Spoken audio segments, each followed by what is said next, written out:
Hello everyone. So today we'll be studying about implicit intent and also a bit about card view.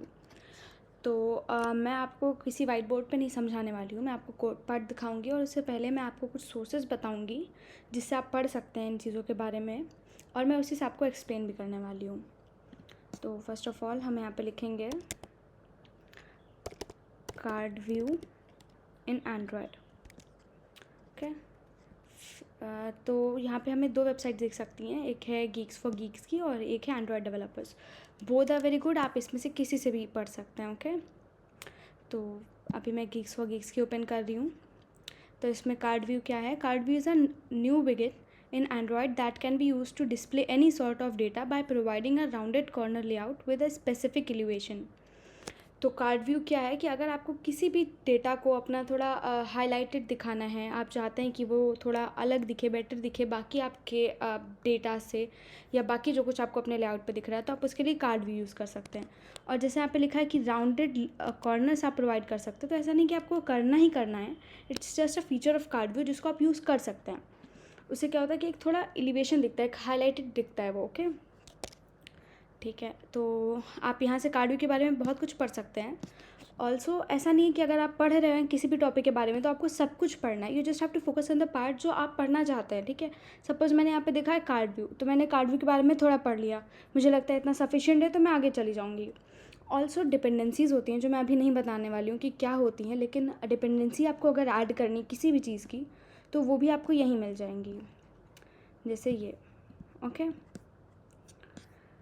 ठीक है. तो अब हम लोग मूव करते हैं इम्प्लिसिट इंटेंट पर. ठीक है. तो गीक्स फॉर गीक्स की ओपन कर लेते हैं. तो इम्प्लिसिट इंटेंट में दो वर्ड्स आ रहे हैं, एक इम्प्लिसिट एंड दूसरा इंटेंट. तो पहले समझते हैं कि इंटेंट क्या है. The intent is a messaging object which passes between components like service, content provider, activities etcetera. तो इंटेंट क्या होता है? इंटेंट के वर्ड से समझ में आ रहा है कि कोई इंटेंशन या कुछ आप एक्शन करना चाह रहे हैं. तो इंटेंट का काम ही वही है कि अगर आप कोई एक्शन परफॉर्म करना चाहते हैं तो आप वो इंटेंट की हेल्प से कर सकते हैं. फॉर एग्ज़ाम्पल मैं चाहती हूँ कि ये लिंक क्लिक करने पे मैं दूसरे पेज पे चली जाऊँ, तो मेरा इंटेंट क्या हुआ कि इसको क्लिक करने पे मैं दूसरे पेज पे जाऊँ. So this is intent. Okay. अब चलते हैं इम्प्लिसिट इंटेंट पे. तो इम्प्लिसिट इंटेंट क्या है? Using implicit intent contents can't be specified and action can be performed and action to be performed is declared by implicit intent. तो ठीक है, यहाँ पे क्या लिखा है? कंपोनेंट्स कांट बी स्पेसिफाइड, एक एक्शन परफॉर्म हो सकता है. ठीक है. तो कंपोनेंट्स कांट बी स्पेसिफाइड वाला क्या चीज़ है वो हम अभी एक्सप्लिसिट इंटेंट में देखते हैं. पहले देखते हैं कि एक्शन कैन बी परफॉर्म्ड. ठीक है. तो इसमें क्या होता है कि सपोज़ मैं चाह रही हूँ, जैसे यहाँ पे इन्होंने दिया है कि आप इस लिंक पे क्लिक करेंगे तो आप दूसरे पेज पे पहुँच जा रहे हैं. ठीक है. ये सपोज़ मैं इसको समझाती हूँ नोट्स ऐप से. मैंने नोट्स ऐप खोला, ये मेरा नोट्स का ऐप है. ओके. ठीक है. यहाँ पे मैंने बहुत कुछ लिख रखा है. अब मैं इसको क्लिक करती हूँ तो ये मुझे नोट्स ऐप के अंदर ही एक दूसरे पेज पे ले गया है. ओके. अब अगर मैं इस लिंक पे क्लिक करूँ तो ये मुझे नोट्स ऐप के बाहर क्रोम पे लेकर जा रहा है.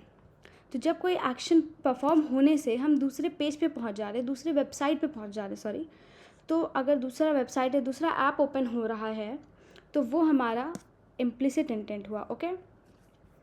अब देखते हैं कि एक्सप्लिसिट इंटेंट क्या है. हम लोग एक्सप्लिसिट इंटेंट के बारे में सिर्फ जानेंगे, बाकी कोडिंग पार्ट हम सिर्फ और सिर्फ इम्प्लिसिट का ही देखने वाले हैं. तो एक्सप्लिसिट इंटेंट में क्या होता है? Any other component can be specified. तो इसमें क्या होता है कि सपोज़ जैसे मैंने यहाँ पे क्या करा है, गो टू एक्टिविटी पेज, यहाँ पे इन्होंने लिखा है कि गो टू एक्टिविटी पेज और आप एक्टिविटी पेज पे आ गए. तो इसमें क्या हुआ कि अगर मैंने नोट्स ऐप अपना ओपन करा है और मैं कुछ भी क्लिक करूँ तो मैं नोट्स ऐप में ही अंदर जा रही हूँ, मैं किसी और दूसरे ऐप पे नहीं जा रही हूँ. So this is my explicit intent. तो जो वर्ड्स की मीनिंग है वो उसका ऑपोजिट एक्ट कर रहे हैं. ओके. ठीक है. तो चलो अब हम लोग कोडिंग पार्ट पे चलते हैं. यहाँ पे मैंने पहले से सब कुछ लिख रखा है सो दैट हमारा टाइम सेव हो जाए. यहाँ पे मैंने सबसे पहले तो लीनियर लेआउट का यूज़ करा जिसमें मैंने ओरिएंटेशन वर्टिकल दे दी है. दैट मीन्स कि लाइन बाय लाइन एक के नीचे एक चीज़ें आती जाएंगी. ओके. अब हमने कार्ड व्यू यूज़ करा है. ठीक है. कार्ड व्यू से क्या हुआ? अगर मैं कार्ड व्यू नहीं यूज़ करती, सीधे टेक्स्ट लिख देती, तो ये जो मेरा बैकग्राउंड है इसी पे ये टेक्स्ट लिख करके आ जाता है, लेकिन मैं चाह रही थी कि कुछ अलग से वो हाईलाइट होकर दिखे, तो उसके लिए मैंने एक दूसरा कार्ड भी यूज़ कर लिया। लेकिन आप देख सकते हैं मैंने इसके कॉर्नर्स राउंडेड नहीं बना रखे हैं, ना ही इसमें मैंने कोई एलिवेशन दे रखी है। ओके, आप वो चीज़ें भी दे सकते हैं। उसके बाद मैंने यहाँ पे 3 कार्ड व्यूज़ बनाए हैं, जिसमें मैंने एक इमेज दी है और एक टेक्स्ट दिया है।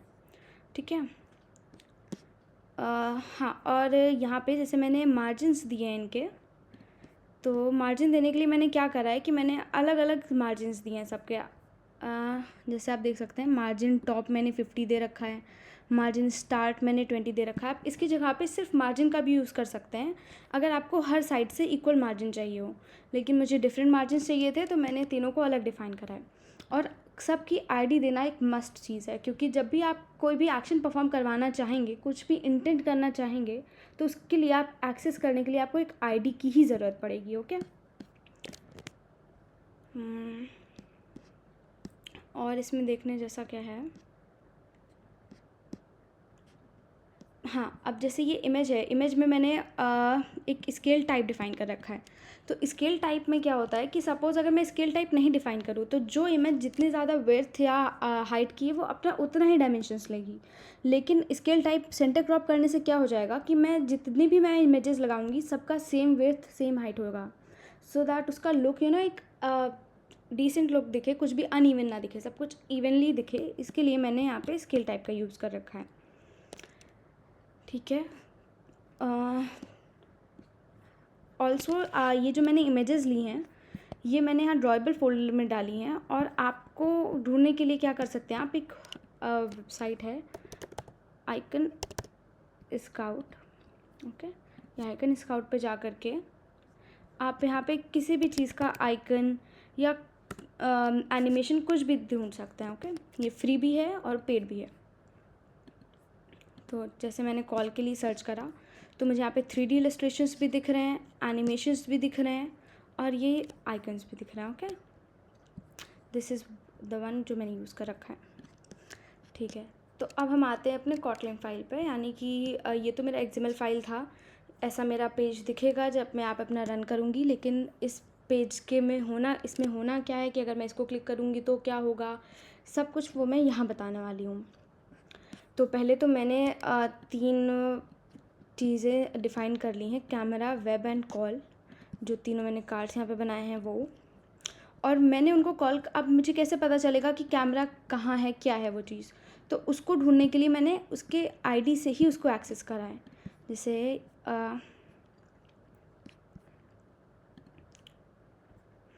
हाँ, ये देखिए आईडी जो मैंने इसकी एक कैमरा लिख रखी है, यही मैंने यहाँ पे यूज़ करी है। This is how I will be calling it. ठीक है, उसके बाद मैंने camera dot set on click listener करा है। तो सेट ऑन क्लिक लिसनर से क्या होता है कि अगर आप उस पर क्लिक करेंगे तो क्या होना है। ओके, तो आपने इसको पहले तो सेट ऑन क्लिक लिसनर करा, जैसा कि वर्ड कह रहा है कि आप उसको क्लिकेबल बना रहे हैं। ओके, अब ये कार्ड जो है मेरा ये क्लिकेबल हो गया है। तब क्लिकेबल होने के बाद इसमें होना क्या है वो देखते हैं। मैंने फिर से एक वेरिएबल डिफ़ाइन करा है एक्शन नाम का। ठीक है, आप यहाँ पे कोई भी नाम दे सकते हैं। अगर मैं इसका नाम इंटेंट रख देती हूँ तो बस मुझे क्या करना होगा कि मुझे यहाँ पे इसको इंटेंट लिखना पड़ेगा। ठीक है, अब बाकी सब कुछ सेम है, तो अभी मैं इसको एक्शन ही रहने देती हूँ ताकि आपको इंटेंट और इस इंटेंट में कन्फ्यूजन ना हो। तो मैंने एक वेरिएबल डिफ़ाइन करा है एक्शन, और उसमें मैं क्या इंटेंट कर रही हूँ, मैं क्या चाहती हूँ क्या हो, media store dot action image capture. तो ये जो लाइन है ये एक कांस्टेंट डिफाइंड है हमारे एंड्रॉयड सिस्टम में। किसी भी कैमरा को एक्सेस, किसी भी क्या कैमरा एक्सेस करने के लिए या फिर वीडियो एक्सेस करने के लिए, आई मीन कैमरा ओपन करने के लिए, या फिर आप वीडियो ओपन करना चाहते हो तो उसके लिए आप ये सेट ऑफ कोड लिखते हो। ओके, फिर मैंने लिखा स्टार्ट एक्टिविटी एक्शन, यानी कि क्या एक्टिविटी स्टार्ट हो रहा है, एक्शन स्टार्ट हो। एक्शन में जो कुछ भी पार्ट लिखा है ये स्टार्ट हो।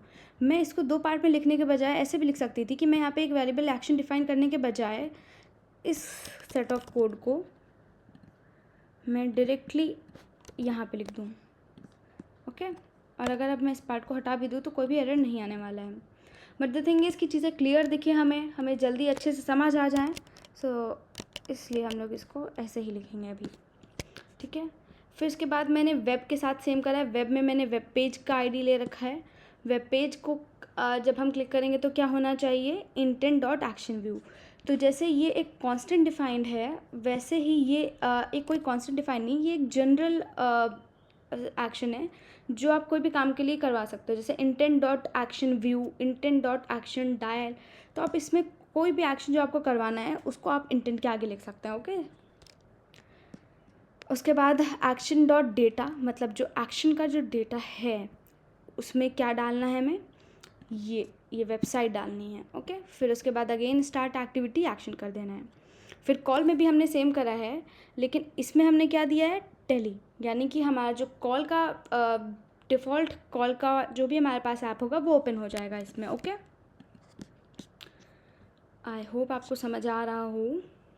ऑल्सो अभी जैसे मुझे यहाँ पे एक वेबसाइट ओपन करनी है, तो इसके लिए मुझे परमिशन चाहिए होगी कि मेरे पास इंटरनेट परमिशन हो। अगर मेरे पास मेरे ऐप के पास इंटरनेट परमिशन नहीं होगी तो मैं इसको नहीं खोल सकती हूँ। तो इंटरनेट परमिशन देने के लिए आप क्या करेंगे, आप अपने मैनिफेस्ट में जा कर के अपनी मैनिफेस्ट फाइल ओपन करेंगे और यहाँ पे आप अपनी परमिशन दे सकते हैं। आप यहाँ पे कोई और भी परमिशन दे सकते हैं। You can just right uses permission, ठीक है। एंड आप यहाँ पे बहुत सारे परमिशन दे सकते हैं, जैसे कि लोकेशन का परमिशन, ठीक है, या वाईफाई का permission. You can give any sort of permission you want to, fine, ठीक है। तो अब हम इसको एक बार रन करके देखते हैं कि हमारा कोड चल रहा है कि नहीं चल रहा है।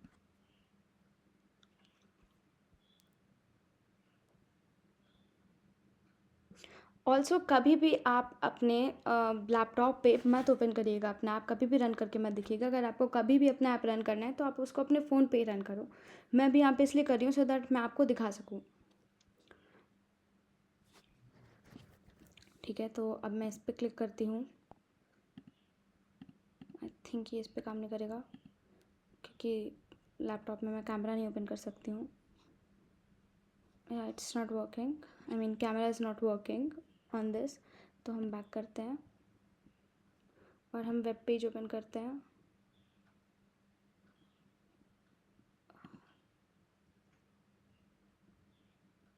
Google play store is not responding, let's wait. See this is why am saying कि आप कभी भी इसको अपने लैपटॉप में मत ओपन करिएगा, बहुत इश्यूज़ दिखाता है। जैसे ठीक है यहाँ पे ओपन हो गया क्रोम, लेकिन मेरे पास कोई आईडी नहीं था, तो वो क्रोम पे मैंने कुछ भी आईडी नहीं सेट कर रखा है, तो वो मुझे क्रोम सेटअप करने को बोल रहा है। लेकिन अगर आप इसी ऐप को अपने फ़ोन पे रन करके देखेंगे so it will definitely work.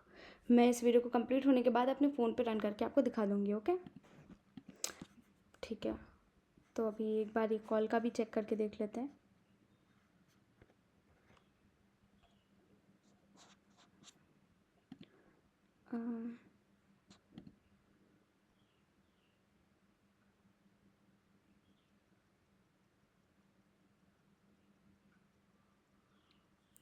देखिए कॉल का ओपन करने पे मेरे पास ये ओपन होकर आ गया and we can dial any number from here. Okay, ठीक है। तो अभी ये चल नहीं रहा है अच्छे से, तो हम इसको क्लोज ही कर देते हैं। और मैंने ये ऐप ऑलरेडी अपने फ़ोन में बना रखा है, तो मैं आपको उसके थ्रू दिखा दूँगी, ठीक है। तो this is all what I wanted to teach you guys and thank you.